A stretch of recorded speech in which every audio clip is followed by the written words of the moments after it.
Welcome back, everybody. It is Wins Above Fantasy, episode 168. If you're listening on the podcast, today is Thursday, February 27th. For those of you guys joining on the live stream, happy Tuesday. Recording a couple days early. Van Burnett, joined as always by Steve Gisueli. Steve, the sick bug hit us both in the month of February. Been a rough month, but we had to take the week off last week.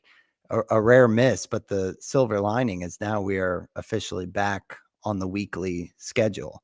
And it feels like it's coming at the perfect time because we're talking ADP targets by each round tonight, getting through rounds 1 through 10.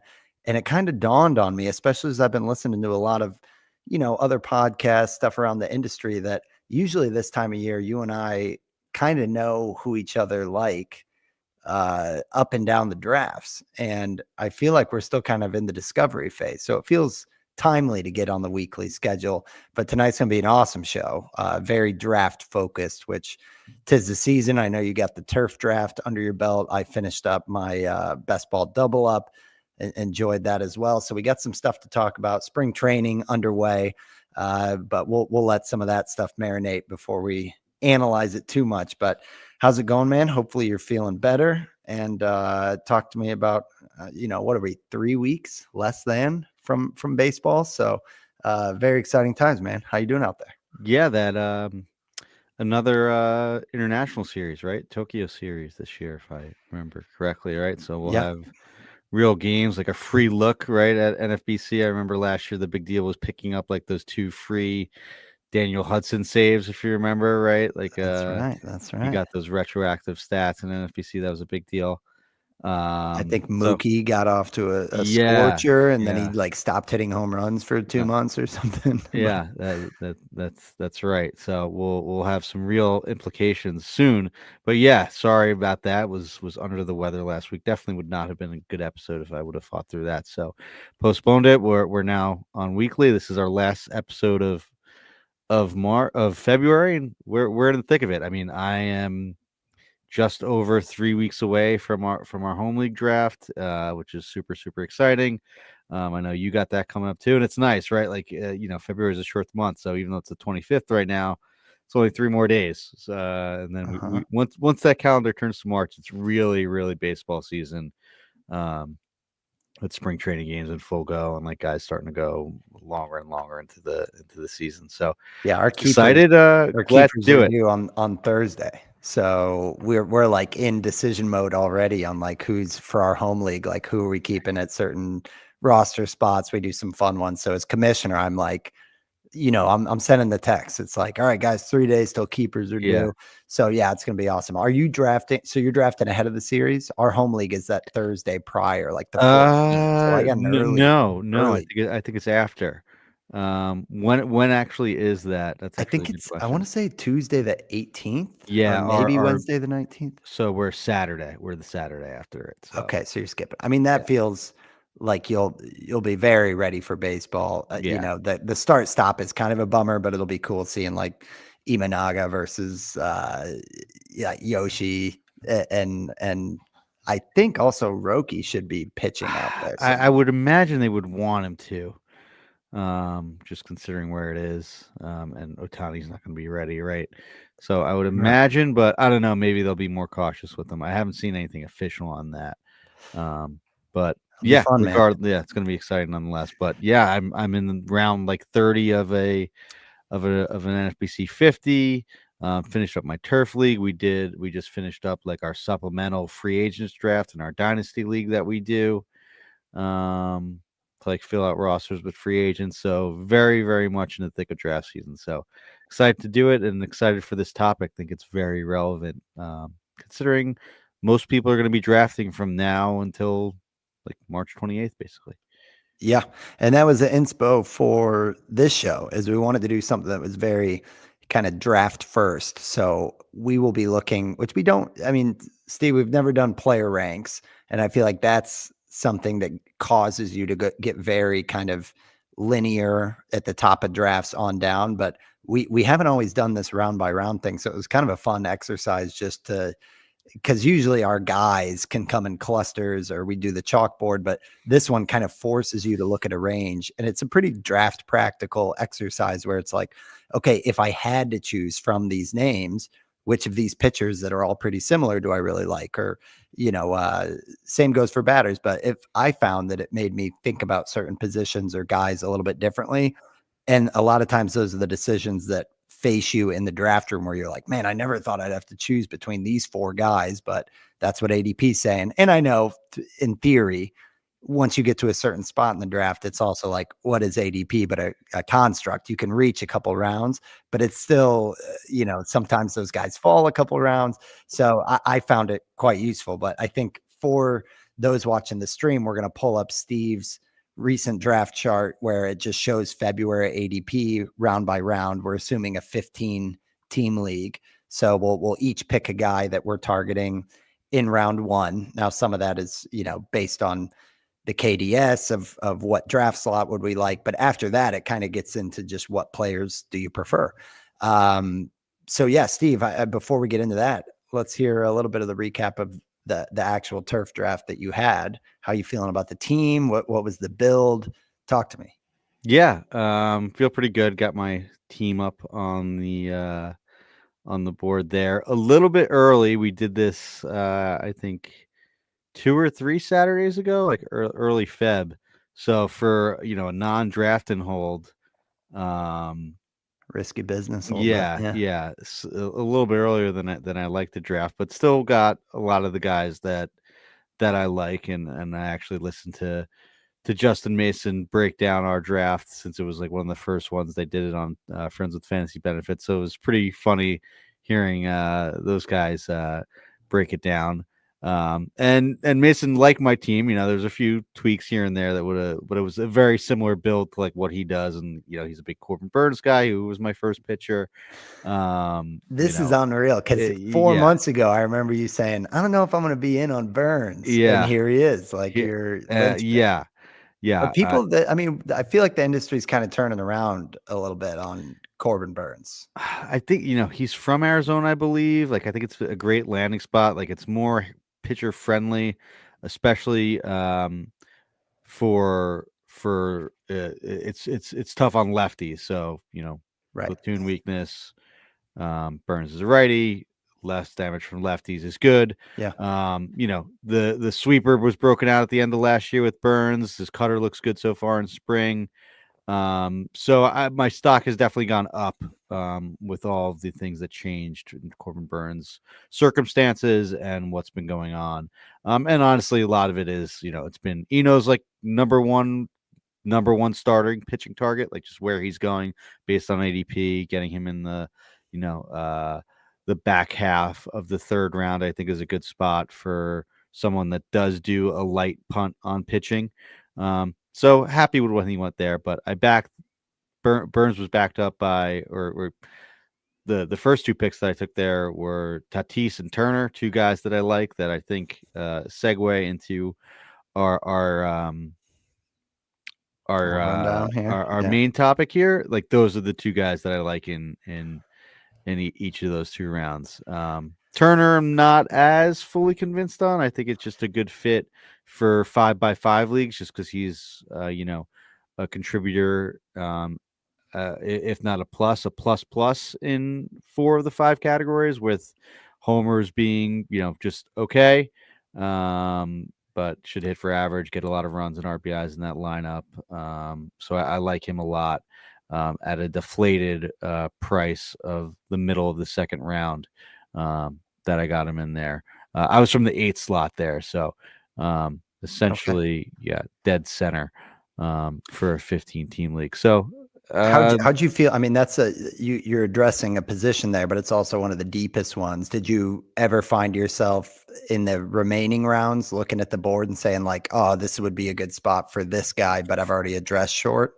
not really. I try not to focus on that too much in the first 2 rounds. Like, yeah, I'll try to avoid outfield, but I've kind of come around on that. But like deeper in the draft though, like ninth round, did you find yourself being like, oh, I really like this guy, but he's a shortstop, or No, not like really? there are shortstops that I like there, like looking in the ninth round, like Tovar went, Volpe went, Bogarts went. Like I like all of those guys, but I didn't find myself like kicking myself that I already had a shortstop. Like I kind of view shortstop as like a first base sort of light. Like yes, it's deep, and there are some good players later on, but I still do like to get A um, stud, a yeah. stud early on.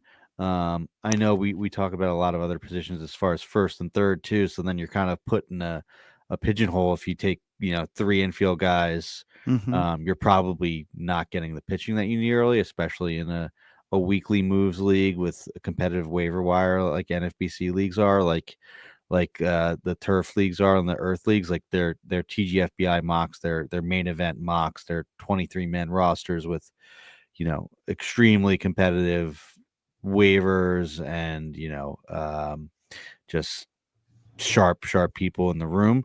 So I try to just get elite players, and I think the elite players are at shortstop, outfield, and then the top first and third baseman are those elite players. So I'll target those earlier in the round, earlier in the draft. And the ones that I kind of waited on a little bit were first and third base, where this is maybe where I guess your point I could come around and answer your questions. Like, yeah, I probably would have felt better had I taken like Tovar or Volpe or Bogarts rather than Royce Lewis in the ninth round. Like, yes, I like that upside, but Hmm. in a weekly move league. Lewis and Casas, right? Like they both been Yeah, injured a bunch. Like that's Casas didn't really play much last year and had kind of a down season when he did play. So I think maybe, yeah, I guess a roundabout long-winded way of answering your questions. Yeah, maybe I should have went first baseman, third baseman early on. Yeah, I also went Ozuna, who was in a position and is util only. So that did kind of pigeonhole me a bit with first and third. So yeah, but it's also one of those, like you said, you're going to have a deficiency somewhere. Like mhm, that's inevitable. I think for shortstop specifically, I want one of the top eight, and that starts with Bobby Witt, of course, and goes to Corey Seager at ADP 45. And there's like O'Neal Cruz, Trey Turner, like you got, and then Lindor, Mookie, Gunnar, all those guys. After that is where I start getting like Abrams. I'm just never yeah, quite in at the cost. And then I'm out on Willie Adames, Matt McLean. Then it starts getting into like, you know, I hope this guy ends up being, and that's where I landed on my best ball, unfortunately, because I did start with Freddie Freeman. I went Otani, which can segue into my first round target, but my starting shortstop ended up being Xavier Edwards. So I am rolling the dice with a rabbit starting at short there. So I had to just account for that. But yeah, there's parachutes at each position. I think that's something we always look at. this It's just is you can't address everything. yeah. I normally try to get a first and third baseman early, so this feels a little different. But I guess I do like the upside there. But they both could go dramatically wrong. I did tailor my bench to that though, and taking Joey Ortiz and Spencer Torkelson as guys that should be like on roster ready replacements for my first and third baseman. Um, that have varying degrees of reliability slash upside and locked into jobs, things like that. So, yeah, I feel good about it. Didn't do too well in this league last year, so hoping for a better turnout. All right. Well, we'll keep tabs on it, and then I think that kind of scooted us into the proper show topic because Steve had Tatis as his first round target. Mine starts in chronological order here. I just said at the end of the day, Steve, that in the first round it's really hard because you look at each of their ADPs, and honestly, I feel like they're appropriately priced out. And you got to consider when you're talking about a first round target, it's kind of a silly way to even say it because it depends on your draft slot. But assuming you're more saying, okay, I know that the earlier I'm choosing, the later I'm getting a second round pick and kind of doing it that way, like Kentucky Derby style. I looked at the whole thing and said, okay, what feels best in terms of value? And I'm still with the position handcuff. I'm still in a spot, man. I can't get past Ohtani at 1-1. I know it won't be a hard sell for you or just the audience in general on talking about Ohtani, but worth noting that even with his most conservative projection system that pulls what was a 50-50 season down to, I think it was 41 homers and 34 steals, that lowest possible projection. He is not only the top auction value player at $50, but there's a $6 gap between him and Witt and Judge, who are around like $43, $44. Now, after Judge, there's a $7 cliff. So that's just kind of food for thought on that top three, which you were saying at the start of the offseason, Steve, that you feel like there's a big three. But other than that gap between Judge and the fourth guy, that $6 gap from Ohtani to Witt and Judge is the largest that there gets from one player to another. And that's with his most conservative projection. So if he does, 40-40 or 50-34 or 50-30, any of that stuff, you're going to see an even more dominant Ohtani. I just can't get over how, this is the prime of his career that is going to end up being, beyond a Hall of Fame career, a Mount Rushmore career. And I think you just got to kind of lean in and let it ride. That offense is so loaded. It's like sky's the limit, Barry Bonds, back of the baseball cards type of stuff. And I didn't want to look past it. So that's Ohtani. I know we talked about Tatis on a couple recent shows, but if you want to give the quick rundown on recapping why you like Tatis in the first round. I just think it's a chance to get a guy who could finish as a top 5 player, 5 to 7 picks later than that. It was a small sample, but after he came back from injury, he really looked like himself from that 21 season when he, hit 42 homers and, had the best exit velocities and batted ball data in baseball. And I think, you could look at the low steal totals of the last year, but, he was dealing with a quad injury that essentially hampered him from like even really be able to run, while not stealing bases, like just in the outfield and just in general, you saw him kind of limping around prior to missing those 2 months, right? So it was bothering him before that.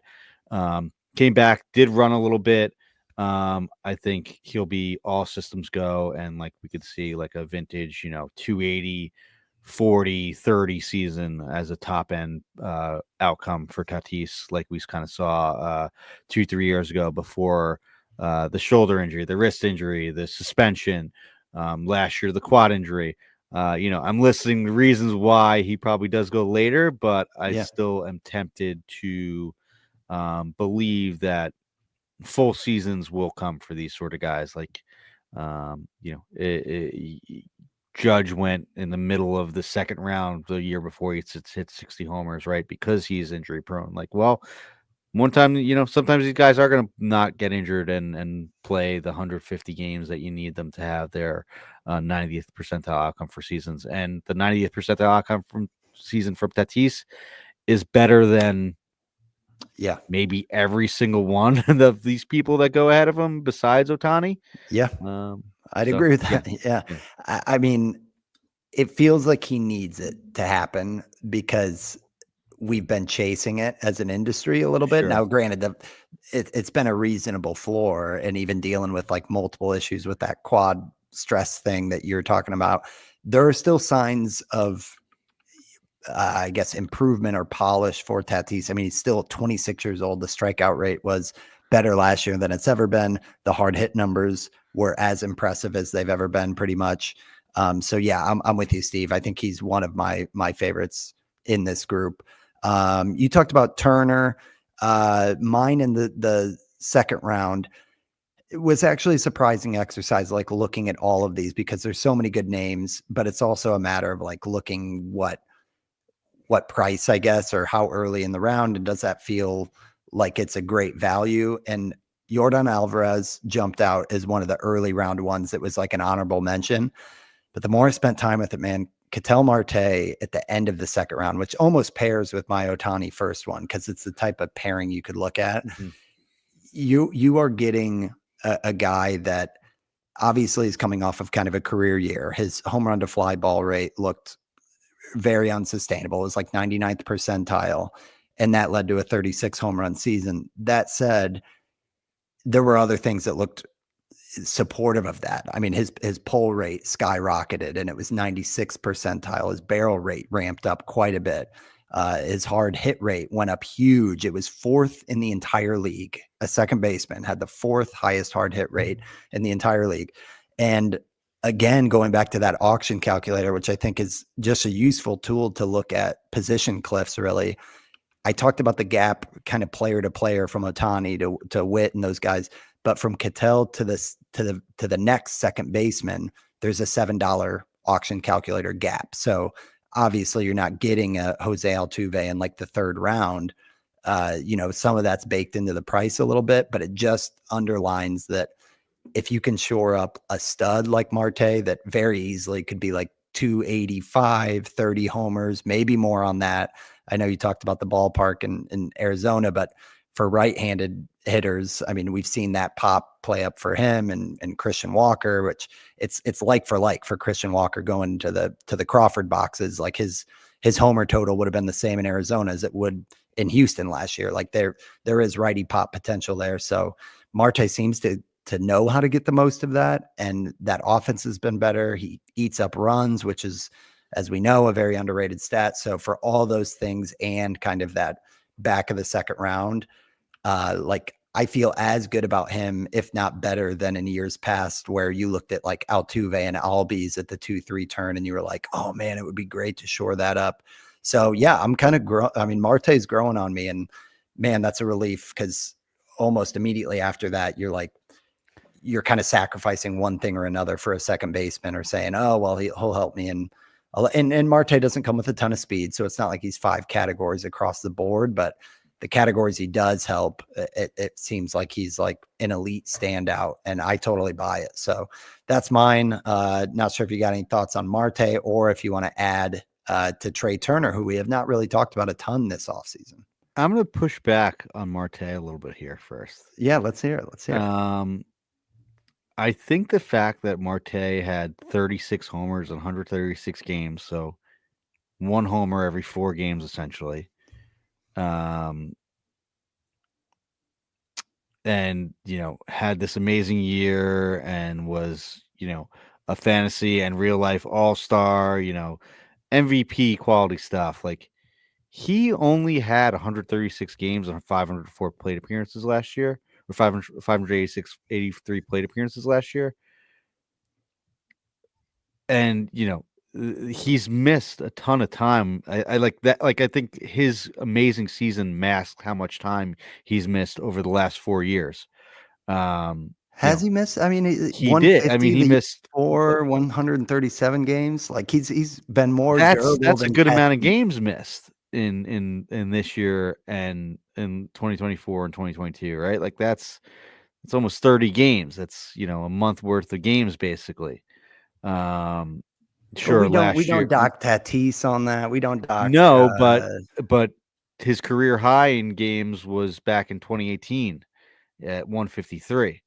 So, and the floor of Marte is, a fine second baseman, right? Like, in 2022, he had 12 homers and 5 steals with the 727 OPS in 137 games.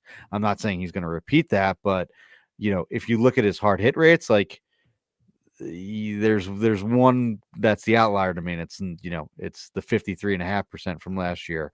The rest are around mid to upper 40s in good seasons. But the barrel rate at 6% in 2022, it was 12% last year. So you're just not 8% the year before, 9%. I think he's. But I think you he's an don't think that's an 8% approach with him with him hitting all those the fly ball exit velocity? You're not buying any of that. I'm not. It's not that I'm not buying it. It's just I'm regressing him. I buy his projections.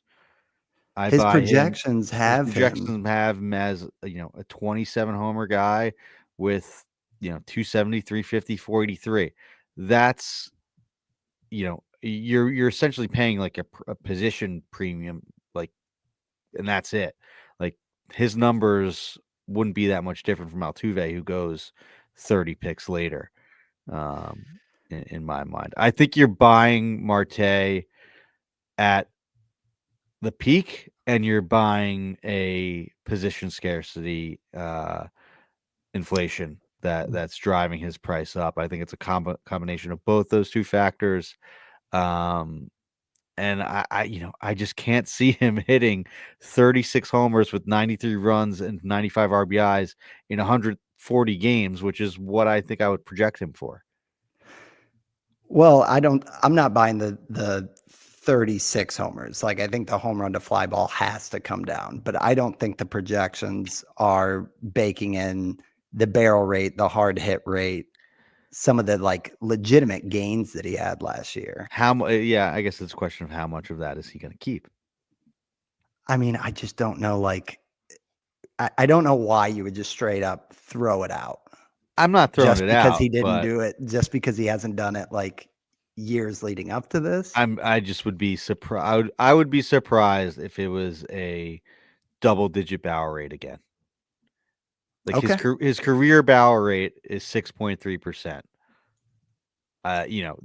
That's baking in a few of the years earlier in his career when he had abysmal barrel rates. But there's also a good season in 2023, in 2020, when he had this the shortened season of yeah, I guess I'll throw that one out. But he's a 9% barrel rate guy, which I think is a mid-20s homer guy that is injury prone. Whereas Tatis, with his injury prone, is a 15% barrel rate guy that steals 20 bases a minimum when he on a per 162 pace, right? Marte doesn't come with any of those sort of Well, he's going assurances. 20 picks later, and Tatis doesn't fill up a second base slot, but his hard hit rate was one spot in the majors behind Tatis last year, which is the point Yeah, I'm yeah, making. I get it, and maybe there was a legit change, and sometimes I do this. This is maybe a blinder in my game. I do regress that, and if there was a change, and he's now a 50% hard hit guy year over year, um, in his age 31 season, sure, I'm gonna miss out on it, and he'll be a first round value essentially again. But I tend to let other people find that out. In a vacuum, one season guys, I do, but at second base, given the landscape, Mhm. given that And it's it also is a like high floor. he's been a good guy without this elite quality of contact too, right? Like he had his year in 23 was, if you get that, if that's the floor, that's still a good pick, right? Like because you're probably It's getting not one of going the to best kill second you. basemen. Yeah, it's Yeah, not going to kill you. yeah. Yeah, I mean that's fair. That's not your guy. I mean, you got Turner here, Steve. So we'll make you defend this one a little bit. Yeah, I think Turner is a single digit barrel rate guy. yes, yes. Turner has been a plus, I guess maybe a plus in speed. Like, yeah, I guess 25, 30. But since the base running rules changed, I think we've been disappointed by the speed production from Turner. He's on the wrong side of 30 as a speed profile, which Marte is on the wrong side of the 30, but he's not a speedster. Um, Talk to me about why Turner here as like your standout second round. I was surprised that I chose him as my standout second round guy. Um, I think it's definitely more for 5x5 or 6x6 roto leagues. Like I think Turner is just someone who helps you in all of those categories. Isn't a drag on batting average. which is super important early. I've come to realize, right? So that's why I kind of think it's a good pair for Tatis, who might be 270, 280, just because batting average is so hard to find late in drafts, Mm-hmm. and guys that do provide batting average really might not provide anything else, in like Stephen Kwan, like the Jung Ho Lees, right? Like they're they may be, pretty big deficiencies on other categories. So if you load Sure. up on guys that can provide good averages, which most of these guys in the first rounds do, but Turner is, perennial 300 hitter. I think that's just a really safe, solid play that provides, 20 homer power. Um, and sure, with the sprint speed and with, how prolific he's been in the past, you would have hoped that he's had more than 59 total. 49 total stolen bases over the last 2 years, right? Like I could have dreamt on 59 in one season for him, with these new rules. But he did go 30 for 30 in 2023, and if you remember 2023, he had those few first months where he was like unplayable. So the last thing he was worried about was stealing bases, right? Like he was Mm-hmm. hitting, you know, 220 with 5 homers heading into, after the All-Star break, and then salvage his season with that amazing July, August, and September run. And it looks like a kind of a prototypical turn of season, less 20 or so points of batting average from 2023, right? So there, I can kind of tell myself narratives why he didn't have that many steals, right? 2022 in Los Angeles, it was prior to the rule changes. They had this elite lineup. Maybe he didn't have the green light as much or didn't run as much when, everyone's hitting home runs behind him in that elite Dodgers lineup. 2023, unbelievable slump. Wasn't even getting on base. Wasn't worried about stealing bases. Still stole 30. Last year, 19, he had the hamstring injury. I think that definitely kept down his steal totals. I would And he be missed, I mean, okay. he missed time. He missed He missed 30, time. He missed 35 games. Yeah. yeah, missed 40 games. Um, so, who knows if that was bothering him before, after. I don't have the splits exactly in front of me, but that's why he only stole 19 bases, which, you would have hoped that his per game stolen base was more than the 19 and 120, but hamstring injuries can do that. So I would be okay actually, on the safe side, sure, I'll pencil him in for the projections of 23 homers, which is, regressing him due to age, regressing him due to his, relatively low steal totals for him over the last few seasons. But I would not be surprised if there was a chance that he stole 30 plus bases in a fully healthy season, which is, kind of what we dream on here, but that's like a 90th percentile outcome for Turner in this stage would be, you know, 290, 20 homers, 30 steals, 100 runs, 75 More. RBIs, right? Yeah. Like that's, and then, legitimately a first rounder next year. I think that's a good thing to buy into in the second round with Turner. Yeah, I agree. I mean, I'd like to see the runs for the best version of Turner. You kind of scratch your head at how he's never had that like big 120 run season that like you see from Yeah. like even a Bo Bichette. But he's had years, 2 years in a row, Dodgers, Phillies playing 160 games, 155 games, only 101 runs, 102 runs. Like you would think with someone like Turner having such a good base running value on really good lineups and on the seasons he's stayed healthy, like almost seems unlucky that he's just topped out at like 100 runs, 107 is his career high, and that was the year that he was traded from the Nationals to the Dodgers. which is good. I mean, that's definitely a huge help in the category, but he could be like those years where we were looking at Bo Bichette as like a Mhm. top 5 pick when, you looked at that Blue Jays lineup and you're like, well, yeah, he scored 126 runs. Like, so I think that there is upside for Turner there. I'm interested. And for what it's worth on the auction calculator, there is a cliff after Turner as well when it comes to shortstop. So even with the depth of that position, um, Yeah, I tried to beat you up on that one, Steve, but I think I'm liking that. I like the narrative on the no steals for Turner.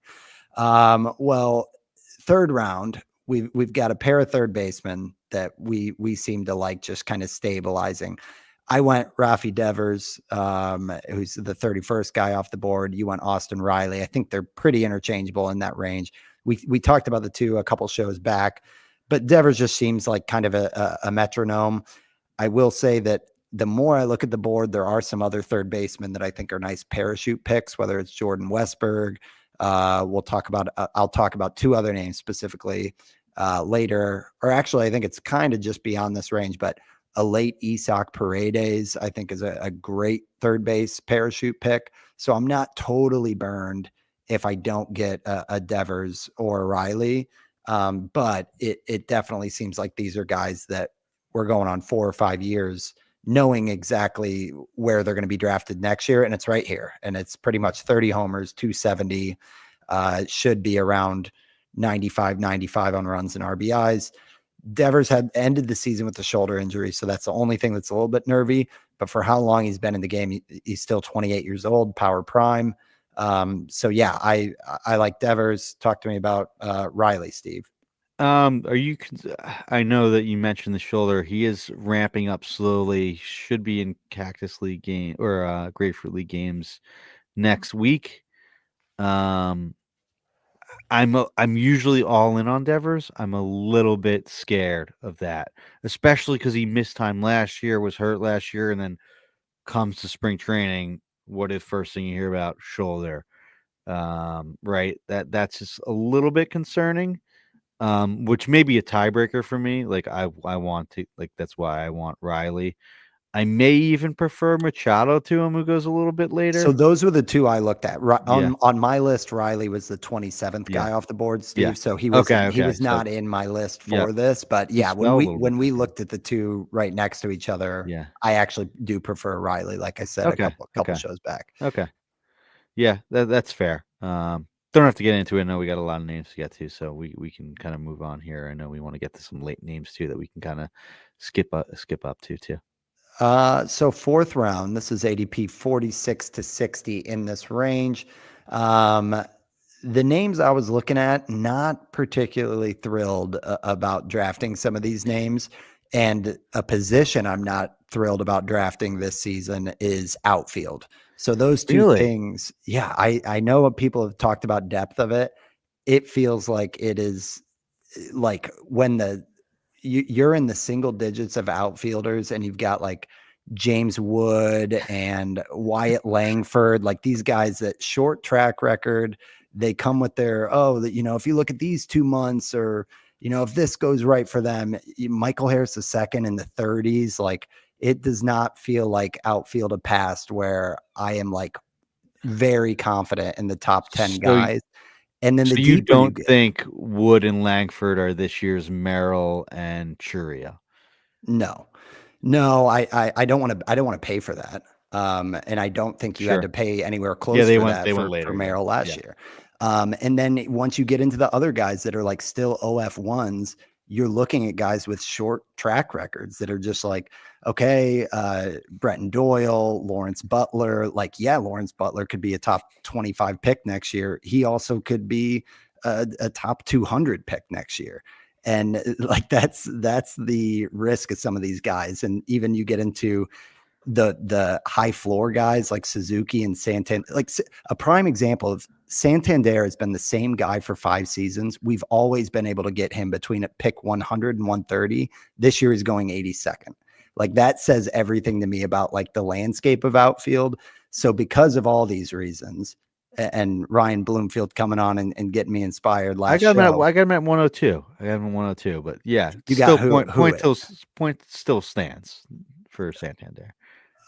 This is February drafts that I'm Yeah. looking at on NFBC, and it's Oh yeah, 82.87. you're right. You're right. I got bad data in front of me. So Okay. disregard. So yeah, I think getting back to my pick here to quell the outfield concerns, and maybe this is more of a reason why I should be in on outfield in the first round or two because I do like all of those names. But after that batch, I find myself excited about Teoscar Hernandez. It's a guy who I haven't traditionally loved, I think because of the plate discipline. That said, like, a little bit of the narrative that Ryan pointed out, that he talked about how he hated living in Seattle, playing in Seattle. And if you remove that one season over his past four, the other three, he profiles out as like a 285 hitter, which I'm not even going to count on that. But if he's a 270 hitter, 30 homers, that Dodgers lineup where, it is not out of the realm of possibility for him to have 110 RBIs. Like, he just feels like one that I would be really excited about. The team context, the batted ball skills, all of that stuff, and a track record, unlike a lot of the names around him. Yeah, he's not going to blossom into like a second round pick like maybe a James Wood can, but I don't care. I will find my jackpot picks in other areas. If I'm in like a 5 outfielder league, I want to make sure that my number 1 outfielder doesn't have volatility. So I'm starting to circle Teoscar as a name that I like in this zone. I like all those other outfielders a lot. I like them a lot as second outfielders. Teoscar Hernandez would be a good first outfielder if you didn't get one, right? I don't know if that's like kind of counterintuitive, right? No. I think that checks out. Like, your second yeah. outfield, you got cushion for a little feast or famine. Yeah. Like, I love Lawrence Butler as my second outfielder. I would want Teoscar, and that makes sense because Teoscar Totally. was a little bit earlier. Lawrence Butler is my outfield one. Yeah. On another team. Teoscar is my outfield one. And the lineup context, like just the consistency. You can kind of pencil in Teoscar's stat line right now, like 265, 31 homers, 90 runs, 90 RBIs, right? That's probably exactly what, or close to exactly what I'll do. Where Lawrence Butler, I could see a little bit more volatility. So I like that. I like a lot of the pitchers in this range. I target Blake Snell a lot as my first pitcher. I've been getting a lot of Mason Miller as my first reliever, and the reason for that, and the reason why Mason Miller is my target in this range, in weekly 5x5 leagues, is the fact that he is going to contribute in strikeouts too, right? Like, he's potentially, like, if the restrictions are lifted a little bit and he stays healthy, which is a big ask for someone that's had as much injuries as him. Like, he could have like an Edwin Diaz, like, 100 strikeout season from a reliever, right? Like, Oakland should be a little bit better, and I think he will contribute in saves. He had 28 last year, which was nothing to sneeze at on a pretty bad Oakland team. They're getting better, but just the fact that he had 65 innings with a 42% strikeout rate, like, if he's able to go, 75 innings, with that 40% strikeout rate, we could start to see some gaudy strikeout totals. He had 104 last year. So, what am I even saying? Yeah, projections, only one system has met 100, but to your point, that's well above anything for the other top relievers. Yeah, that's regressing his strikeout rate by 5 points across the board. I think he could strike out 42% of the guys again.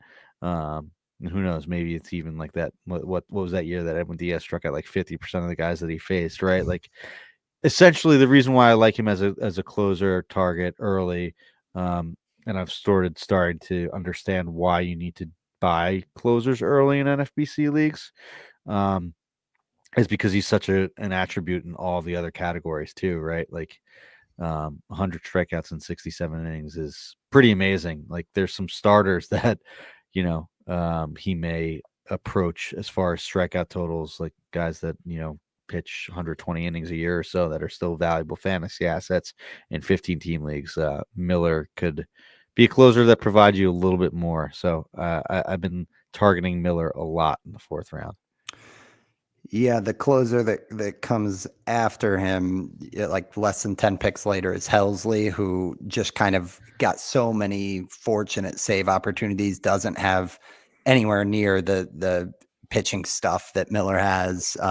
Doesn't have the strikeouts. So, yeah, in a vacuum, I love Miller. I mean, I think Miller's the last elite closer. I think yeah, there's a pretty good I'd agree tier with there. that. Like I'd agree with that. Miller, Diaz, Hader, Devin Williams, Class A. I think that's it for the top tier. And honestly, like, I think I like Miller the best. Like, he probably has the worst health grade out of all of them, And but team Class A doesn't context. have that strikeout rate. But the thing, yeah, Williams. it's a weird thing on team context too, because Helsley had more saves than like all of them, and the Yeah, Cardinals the suck. Cardinals produced a ridiculous amount of save opportunities last year. It was Some of it's dumb yeah, luck. yeah. But yeah, so I think what's interesting though is you're willing to prioritize a closer this early this season. I think Yeah, traditionally you haven't, so that's I a haven't, and new I haven't approach. done that well in these leagues, so I got to change something up, right? Okay, yeah, no, I like it. I like it. He's a keeper option for me in the home league too, Okay. so it's music to my ears. Okay, the next range, 61 to 75. We'll get to. I've got a pitcher I'm excited to talk about, but we're going to take our first ad break, and we'll be right back after this. Okay, so Steve, this is my SP1 target, and it's one that I just loved having last year, especially in the second half. It's Framber Valdez. I'm going back to our trusty auction calculators here, where Framber is the number 8 starting pitcher, according to ATC, and he is being drafted as the number 16 starting pitcher. And that is with his projections being under a strikeout per inning, which we saw kind of the best version of Framber maybe ever in the second half last year, where he had all of kind of the hit prevention, the ground ball rate, but he found that curveball again. He was throwing it more often. The strikeouts ramped up. He's the number 1 ground ball pitcher in baseball, and when the curveball is what it can be, which he showed last year, that is coming with a lot of Ks as well. And I think the volume part is a theme I'm kind of chasing in. And I know you're talking about you can't predict injuries and stuff. I agree with that, but I do think sometimes we get so excited about the flashy pitcher that might go 120, 130 innings, and we look at that 30% strikeout rate, and you forget that for a guy that could go 175 innings, which is the new 200 innings, when you look at a volume standpoint, sometimes your strikeout situation is better with a guy who's got a 23, 24% K rate than the 30% K rate for the guy that only goes 130. So I love Framber. I think if I can get him as my SP1, then I feel good about where my staff is going. But I know that the industry likes him too. So we'll see if the price doesn't kind of get ramped up a little bit, because yeah, right now, where's Framber going? He is pick 68 is what I got him at on this chart. So Framber's mine. Not sure if you want to weigh in, push back, or if you want to share your target from this range. No, I like Framber too. I think we've talked about him a bunch. I think that's a great call. Quickly, I'll go Albies here. I just like all Braves hitters this year. I think it's a good way to get second base covered at a discount price. Like, I think Albies usually goes in that Ketel Marte range, as like a mid to late second rounder. Just like, the prototypical, here's the best second baseman this year. It's the worst position. I think we've kind of talked about it. He's has the Saberhaven metrics year. His home runs by year since 2021, 38, 33, 10. So book him for 30 homers this year. I like all Braves hitters as bounce back. So give me Ozzy Albies as my 5th round target at pick 66 is where I see him now. I mean, if he does have a homer total that's up there, there's going to need to be like a Mythbusters on what's going on there. It's insane. But the only thing about Albies I'll say is that right now that ADP is at 57. And like you're really just throwing last year out like altogether because it I see looked him at so bad. 66 in February drafts. Oh, Steve, what do we got going on here?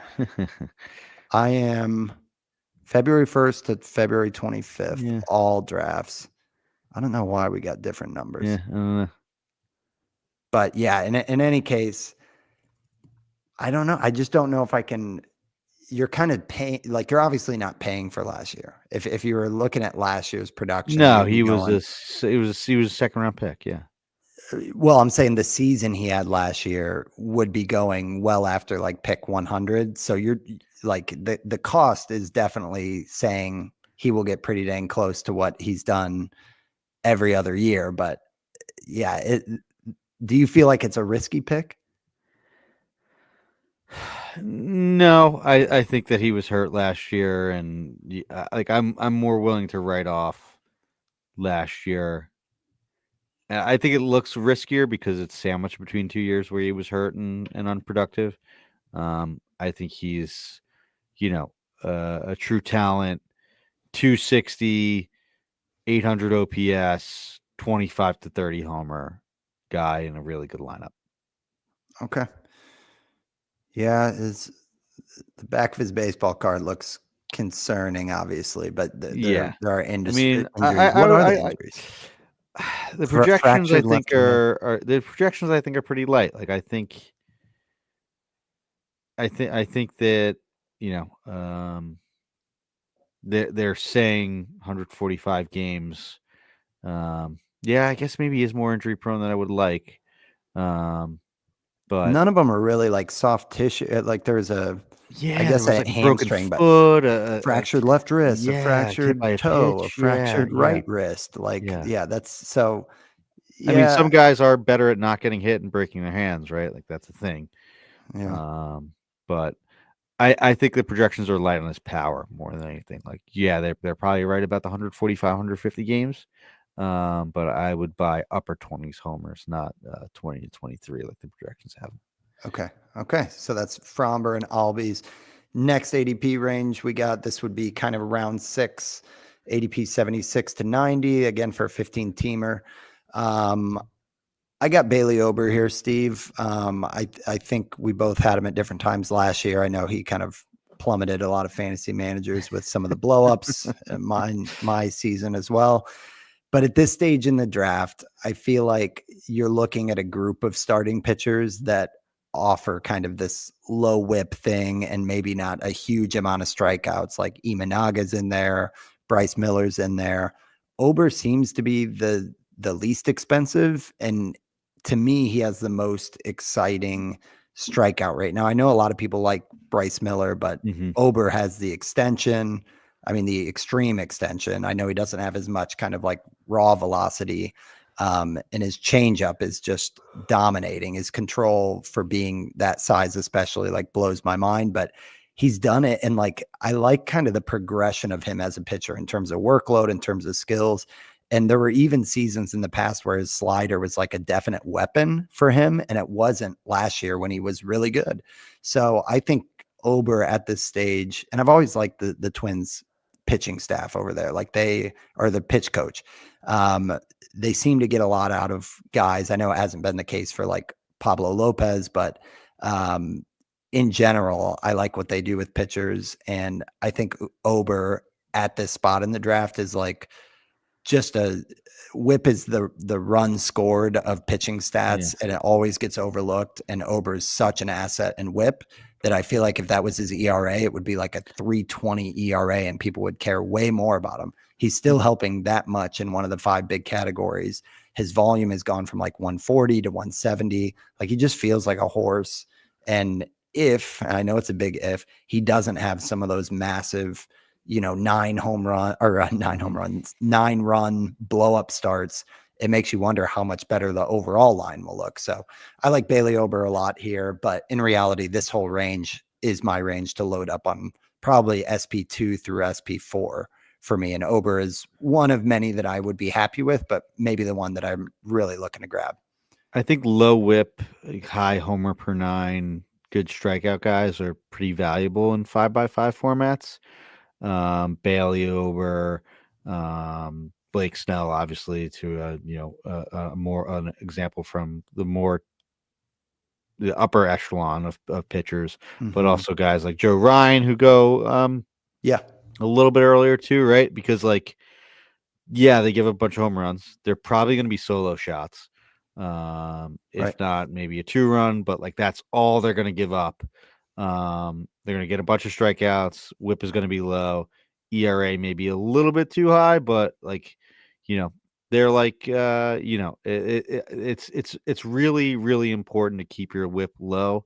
It's super hard to recover in that category over the course of the season, and I think low WHIP guys like this are super valuable. I like a lot of the pitchers in this range. Bailey Ober is one of them. Real quick on my guy, I know we want to get to some later guys too. I'll go um, Christian Walker here. I think Nice. it's a great fit in Houston. I think it'll be great for his swing and righty power, and hitting between um, Jordan Alvarez and Jose Altuve. I think the Astros will still have a good offense. Yeah, I definitely like Walker if I miss out on one of those upper first basemen. So, with you on that, to keep rolling on the next range, we've got, what is this? We're like round 7 Mm-hmm. and ADP 91 to 105. Similar kind of vanilla pitching, but back to that volume story. Logan Webb is another one that we talk about how like 175 innings is the new 200. Webb is still legit 200 innings type of guy. So again, his strikeout total, I mean, the last 3 years, his innings pitched were 192, 216, 204. So when you put that with strikeout totals, he might as well be a 30% plus strikeout guy for someone who's going to throw 150 innings. He should help in WHIP. I know it was a down year last year, but generally speaking, he's probably closer to like with his control, like a 110 and under guy, not like a mid teens on WHIP. He goes deep into games, so the wins total is always like 13 and up in that range. And yeah, in terms when you like put that all in the mixer again on the auction calculator game like Fromber, he's a 27th pitcher off the board, starting pitcher off the board. He's 16th on the auction calculator. And Webb is a guy that good extension. It's just what you see is what you get. And he's still young in terms of the grand scheme of things as a 28-year-old pitcher. High ground ball rate like Fromber. This is a mini Fromber. And I don't even feel like I need to pair Fromber with massive strikeout guy because I feel like Webb, the year before last, he had 194 strikeouts, which is a ton. Now, granted, that was probably a high water mark on 216 innings, but I think you can still kind of pencil Webb in for 170 plus Ks, and a WHIP that should help you, and an ERA that definitely helps you. Like his past 3 years, his ERA has been around like a 3.15. So yeah, I like Webb. It's not a sexy pick, but again, if you hold out on starting pitching after 6 rounds, I don't think you're really in the mood to chase. You just want guys that are going to give you production. So that's where I'm at with Webb. You're starting to see how my build is forming, Steve. It's like sure bats up front, and then pay attention to positions up front, and then I want the boring volume workhorse type of pitchers, and then I'll take some shots later on the flashy ones. I waited on pitching in one of my earlier drafts and got like Garrett Cole, Logan Webb as my 1-2, and I feel pretty good about it. Yeah. Yeah, there's some injury risk with Cole, but I think Webb is a solid SP2 for all the reasons you listed. I like Riley Green in this range. He goes at pick 100 exactly. I think Riley Green is like a budding superstar. He's just turned 24 years old in September, and just looks like a guy who's been in the league for 10 years that knows how to hit the baseball. Nick Pollock put it as like a way, like he analyzes pitchers all day, and like he says like a quick way that he looks at what pitchers are good or what hitters are good is by the way that pitchers pitch them. Like you could tell when pitchers don't want to give up a mistake to a guy. And they nibble, and they are more cautious in like 2-0 counts, whereas if they're behind guys that they're not afraid of, they're just going to pump a fastball right down the middle. Riley Green is not one of those guys that they're fine to do that with in a 2-0 count, because he is just like a professional hitter at just his third big league season. Played the most games last year at 137, had 99 games the year before, 93 the year before that. I think 2022 he was called up, was hurt in 2023 a bit. Finally put together. Also had an IL stint last year, which isn't ideal, but I think that Riley Green can be a 30 homer, perennial upper 800 OPS is like just a real life amazing hitter. Sure, the speed may not be what we were hoping for when he first came up, but I also think it's not non-zero. Like he does have like really good sprint speed. Maybe it doesn't translate into steals, but who knows? With as he gets more comfortable, maybe he could be, a 10 to 15 steal guy. He does have the athletic ability in there. So I just really like Riley Green as a hitter. I think he truly broke out last year. Just kind of was unfortunate injury around a really good season. So Riley Green is my pick here, and I have a good amount of shares, and I'm basically targeting him as like an outfielder too that I think has like outfielder one upside for this pick in the draft, for this range in the draft. Yeah, I hear all things that you're saying about like Pollock and like watching him. I mean, he seems like such a pure hitting talent and like sweet lefty swing, all of that. I want to like him more for fantasy than I find myself jumping in on, just because like my fear is he a better real life player than he Sure. is a Yeah. fantasy player? Like now, granted, the average, which you brought up earlier, that like that's a tough thing to come by. So like you look at an outfielder going after him, which it's quite a few picks later, but like Ian Happ, where you're like, oh well, he's he just had 25-13. Well, he's more of a 250 hitter, and I do think Riley Green, for the reasons you pointed out, like last year. So what was like so his XBA 253, his actual average 262. Like if he's not going to be a 35 homer guy, like his path he has to move forward in some categories. You know what I mean? Like I think if he's a 290 hitter with 20, 25, 30 homers, then we're talking. But is that where you have him at, Steve? Is like thinking he's I 280, I think I have him at like a 275. but you think the power, you I think think he he could could hit hit 30. I 30. think he's a 30 homer hitter. Yeah. Okay. Yeah. Well, that I would think probably he do is. it. I mean, the only other thing that kind of is you look at is just the forgotten runs RBIs like last year. I know he missed 20 games, but had 82 runs, 74 RBIs. Yeah, I guess if the pop takes a step forward and he stays a little bit healthier, you'd take like the 90-90. I just want to make sure that we're not looking, because how much later does he go than some of those really boring? Because he's way Probably cooler like of a pick. 20-ish picks later. Like I think those guys were like more in the 80s, 90s that you kind of listed before. Like So what the one I had in mind was Brian Reynolds, he because goes Brian, 91 so he's 10 picks before, and Reynolds has the leg up on average. and speed too. Yeah, Reynolds has the leg up on Yeah. speed and average, and then like the counting stats. So then again, it goes back to what we were saying. Reynolds is pretty much an out and out 25 homer guy. I'm buying into Riley Green's the fact that he's his hard hit rate's been about 45% all 3 years. His max exit velocity is 114, amazing, right? Barrel percentage last year 13.4%. So yeah, I'm leaning into the bright red savant sliders on basically everything but XBA, and I think he is fast enough and does spray the ball enough to beat those XBAs, Yeah, right? his max EV is a leg up on Reynolds. So Yeah, I think the path for him is he's a 30 homer guy. He's 275 and he stays healthy. and he doesn't chase, so like maybe there's some less, maybe that swing strike rate improves and brings down the K percentage from 27% that's essentially been all 3 years. Like I Hmm. think there's a lot to dream on in Riley Green, and I think it's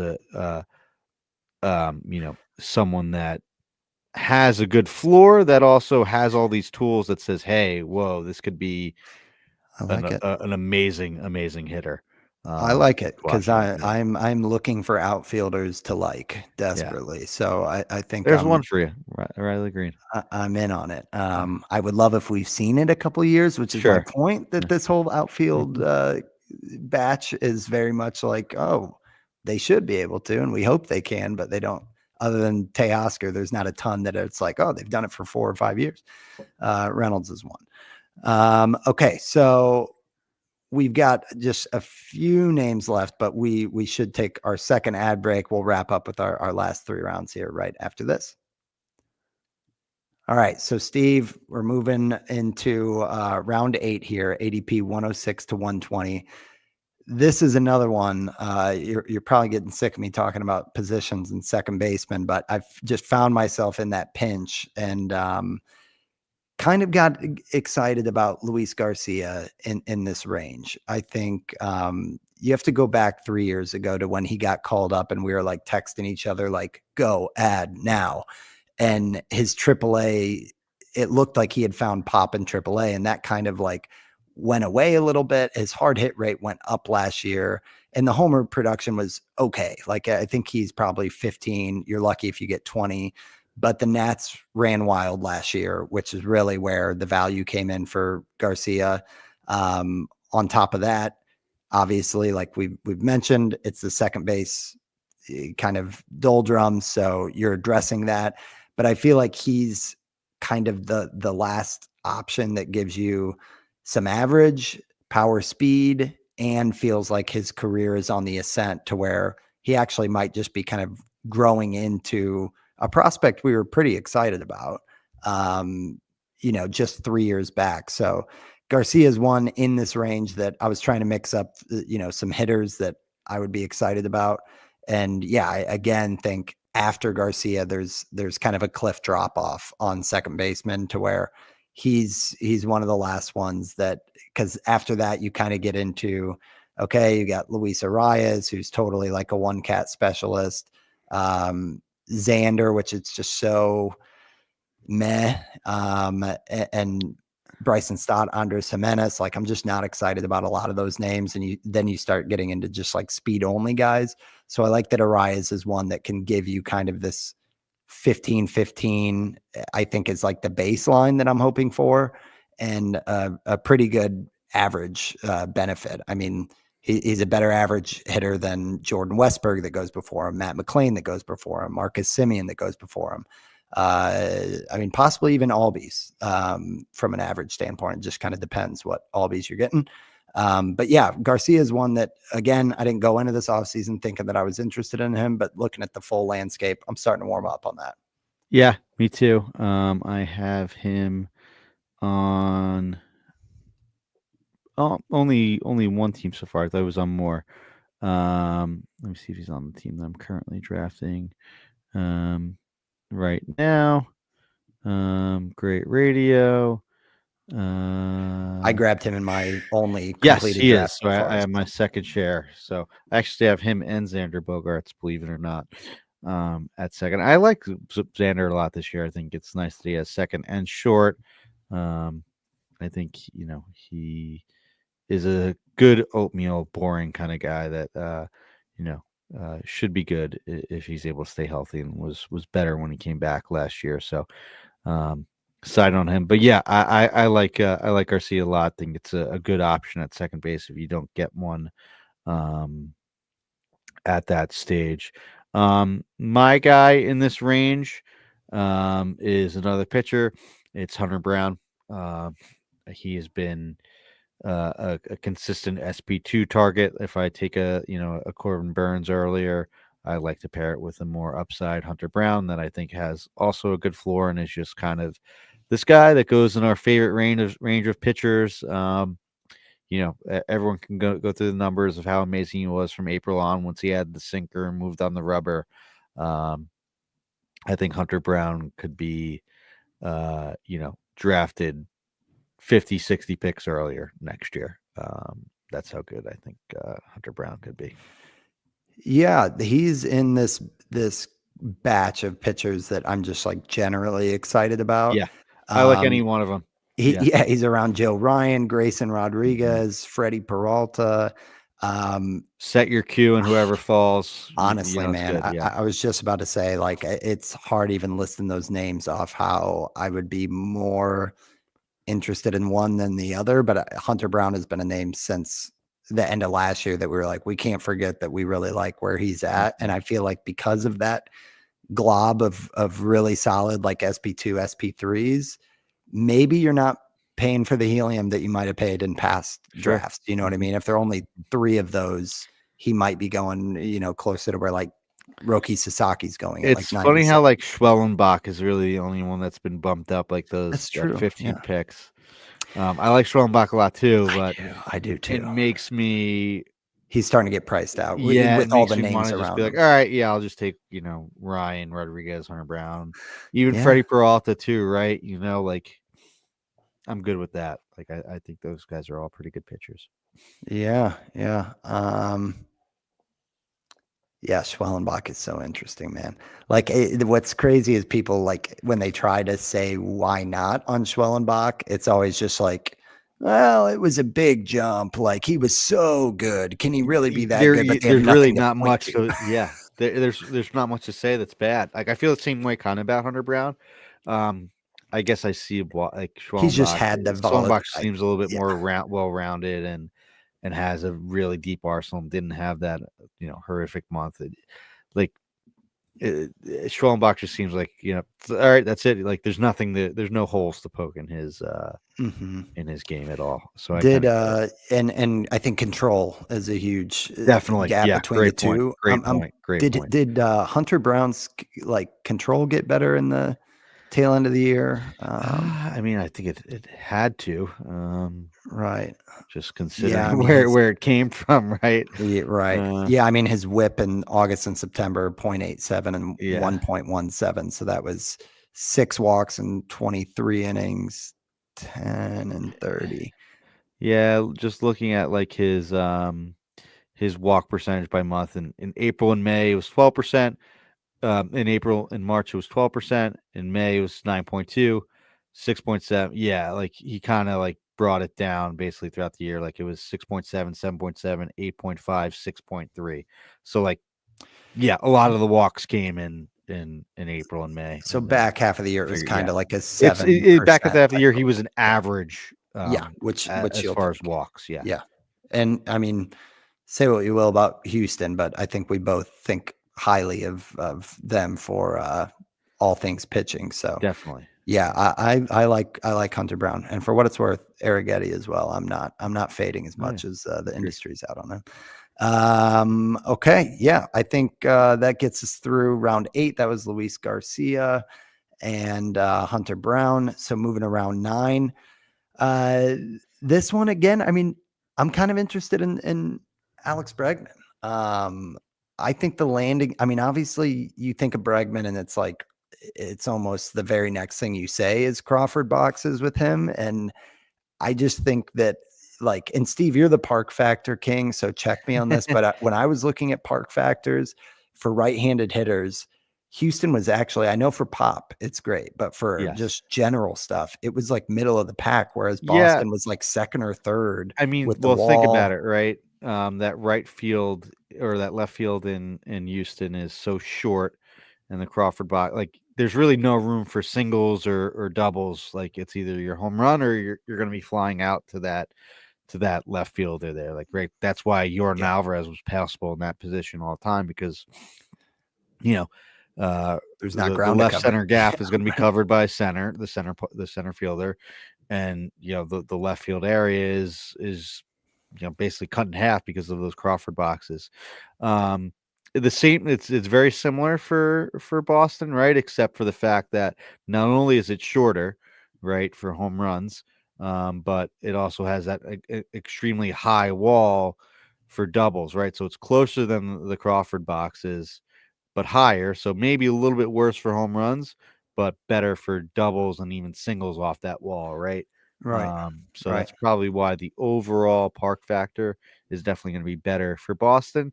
And I think honestly, it's this price is going to go up considering that a lot of this was probably when Bregman was unsigned. Now, not only True. did he Yeah. sign, he signed in a good hitter's park for him. and a good lineup relative too. So I like Bregman a lot. Yeah, he As feels well. like the kind of like the Brian Reynolds of third here, and I mean you're losing 8 steals or something, but I think the average is higher than 260 that it's been at this Yeah. year.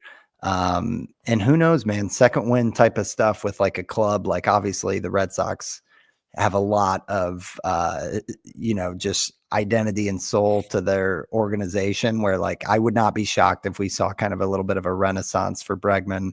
um, he's not far off from kind of chasing, like, I know all the scandals and stuff, but he's had a career and he's 30. Like I could see him locking in Boston, and I know that's super soft Having analysis, but another because what was the yeah. true ceiling? What was the true ceiling for Bregman? I guess rabbit ball, I 41 mean, homers. yeah, he was like a borderline first round player His in career batting 2018, average is 2019. Yeah. 272. So like, yeah, if it got closer to that with your 25 homers, and really good like 90-90 type of thing, that's a value where you're getting them there.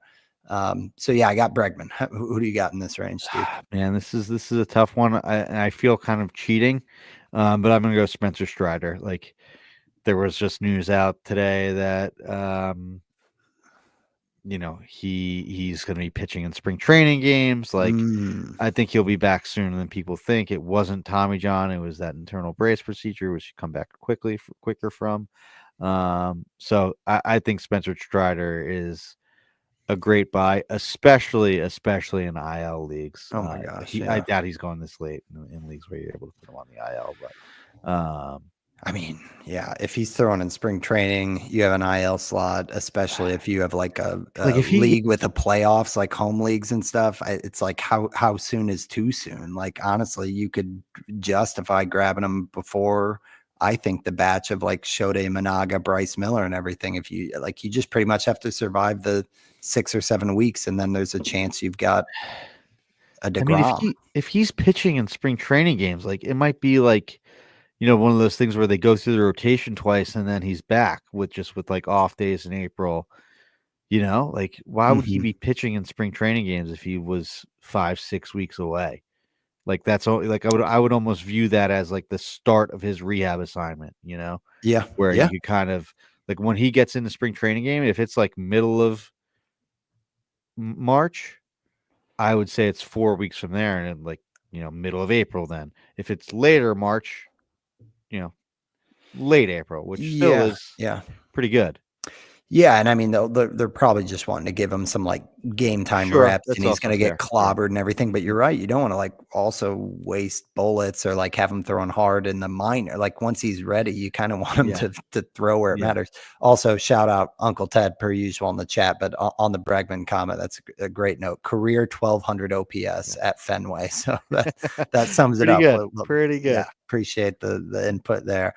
Um yeah, no, I mean that's a great point on Strider, Steve. I mean, not a ton to say beyond the fact that like we'll have to watch closely on velocity and all the health reports and everything. But yeah, home leagues, whew, like how low do you go is the question As far with like with Strider. I mean, with Strider, it yeah. was a rhetorical question, but if you have a thought on it, I mean, I threw the gauntlet out at like justifying before the Imanaga range Yeah, of I like I pick would be good. Like 80. I would be what round are we in here? We're in like round 9, 10. Yeah, this is And 9. I get, most home leagues are 14, 12. I think like it's pretty unique for Mhm. for home league to be that deep. So I would take him in around pick 100 essentially. Okay. Um, so 10 in a 10 team, um, 9-ish in a 12 team. Yeah, if you knew, which you never would, Yeah. if you knew you were gonna get Spencer Strider that we knew and And loved, also home league drafts are drafting probably after, or we'll have more spring training. information on Yeah. Strider, right? Yeah, that's true. That's Yeah. true. Okay, that gets us to round 10, final round here. For some reason, Steve, I looked at this range and found that it was kind of tricky to go off of. Like, I think for this, you've got like Brian Wu, extremely interesting, but it's like, is the health there? Oh yeah. Are the secondary like I know Nick absolutely loves him. He's like SP30 for Nick. And Wu has that incredible like fastball and just such, I mean, it reminds me of how he talked about Logan Gilbert before he turned into like a top 5 pitcher. Um, his command is unbelievable. His fastball is unbelievable. His secondaries just need the tiniest step forward, and it'll make him an ace instead of like an SP3.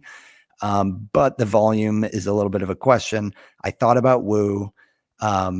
Flaherty, I know the industry's kind of out on, and he like puttered to the finish line, but overall, he does know how to strike guys out. I think Detroit's a great landing spot. We saw the secondaries really good last year, which is what that was always his bread and butter. And like the slider was there, the knuckle curve. So Flaherty and Wu, completely different things that they offer there. I ultimately went to Jared Jones because I think at this spot in the draft, I've got my stable high floor SP1, 2, maybe 3 in that range of Hunter Brown, like you're saying.